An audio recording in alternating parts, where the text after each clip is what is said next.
జరగవలసిన కోణంలో జరుగుతాయి. ఎలా జరుగుతాయి? గబ్బిలం తల కిందికి వేలాడదీసి ఊగుతూ ఉంటుంది. అది కాకికి సాధ్యం కాదు కదా, గ్రద్దకు సాధ్యం కాదు కదా. అది ఇది పక్షియే, అది పక్షియే. గబ్బిలం గుడ్లు పెట్టదు, పిల్లల్ని కని పాలిస్తుంది. అది కొంగకు సాధ్యం కాదు కదా. కొంగ గుడ్లు పెడుతుంది, పాలివ్వదు. అవునా? ఏది ఎవరికి సాధ్యమో వాళ్ళకే సాధ్యం.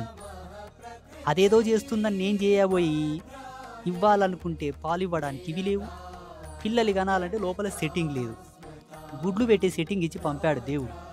అందుకే నీ సెట్టింగ్ ఏదో ఫస్ట్ తెలుసుకో, ఆ సెట్టింగ్ ప్రకారంగా నడువు. సెట్టింగ్ మీన్స్ జీవకుండలిలో నీకు భగవంతుడు ఏమి రాసి పంపాడు. హఠయోగివా, జటయోగివా, సన్యాసివా, గృహస్థుడివా, మంత్రగాడవా, తంత్రగాడవా, భైరాగివా,